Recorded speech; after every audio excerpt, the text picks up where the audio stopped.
Hey everyone, welcome to Reverse Homesteading. Today we're going to do a little garden update before the big hot day tomorrow. 42 degrees.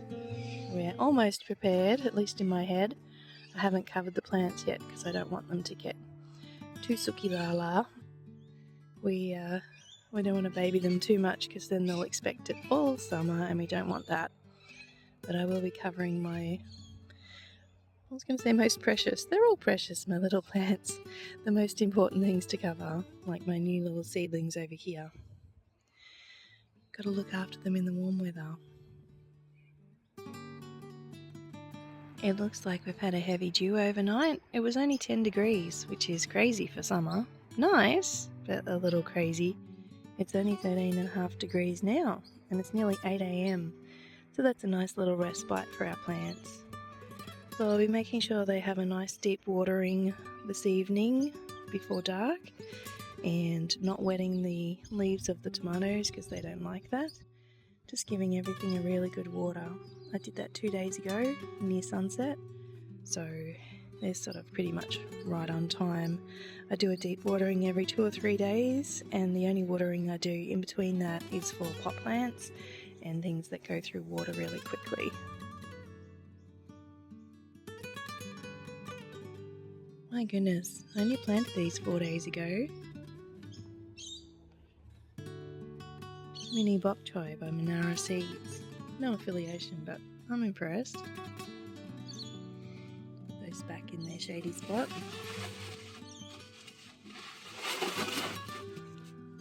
I say shady, it'll be shadier later in the day. It's early still. So the sun from the east is coming in, but once the really hot sun comes down from up above, it should be a whole lot nicer in there for the little seedlings.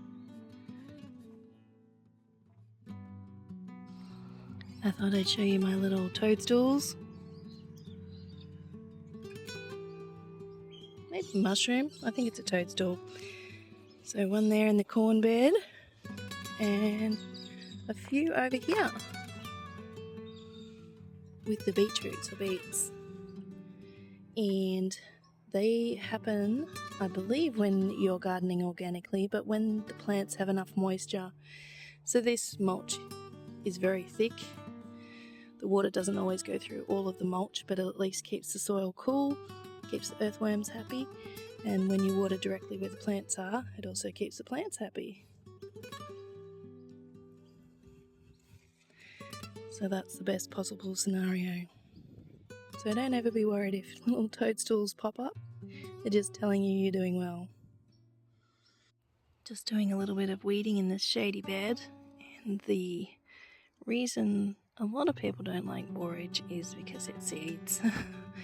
So here underneath where I've been moving it a lot because I've been taking it away from this new Thai chili that I planted, and I've taken that much out already. So I've got all these little babies here, all these little borage babies over here surrounding this other chili, so that they don't take up all of the nutrients that the chili needs. I'm going to pull them out.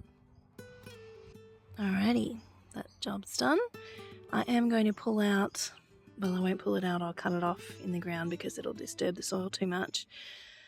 With the new seedlings in here, I will cut off this old borage soon because it's on its last legs. We've got new little baby borage in the corner, and that's just where I'd like it, where it's away from the other plants, so that can grow up big and strong. I'll leave some of this one so the bees will still have something. Bees and there's a little hoverfly, I'm not sure if you can see it, hanging around here. Another good reason to come out in the garden in the early hours because I've already taken off a caterpillar from my peach tree. So happy that didn't do much damage. In amongst the asparagus, these Thai pink egg tomatoes are doing really well. And they're starting to blush a little pink. Hard to see here. But yeah, the colour's coming out on there. And there are more along here.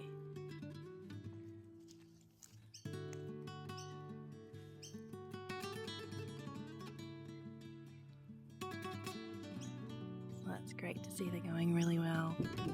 The first tomatoes I planted out I grew this Panama passion fruit from seed, but I have seen them in large stores not so long ago. Down here in Victoria, they're usually considered a tropical passion fruit. Down here we usually only find the black passion fruit in the stores. This one's purple and quite large, very sweet, really nice fruit. So, I wanted to plant this one from seed, which is kind of funny because I had the seed from living in Queensland. I had quite a lot of passion fruit. If you look at my Rocky Tropics channel, I'll link that here. So they were huge there, and it's the second month of summer and it's only just starting to kick on, which makes sense because it's been so cold so far. I've got some lovely little growth tips here, and it's really decided to get going. It's been planted there for a while, a few months I'd say, and I've got some nice little leaves shooting off here as well.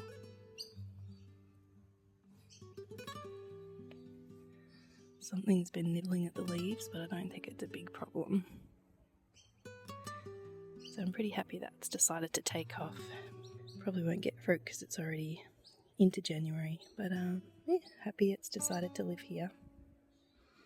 I have decided to keep this long garden bed netted all the time because it's the second month of summer and I still have cabbages. They were a little late. I've got my huge Savoy cabbage here, still going. It's only just starting to get hard on the head, so it's getting ready to be harvested, but still got things going to seed that are brassicas, so the cabbage butterfly will want to get in there.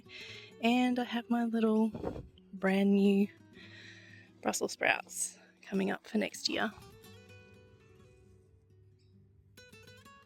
So they're ones that were a bit stunted because it was so overplanted in there last year, and that's my asparagus bed.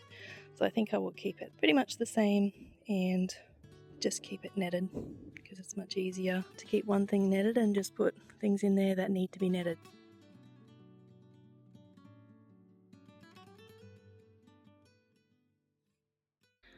Well, I hope you're having fun in your garden.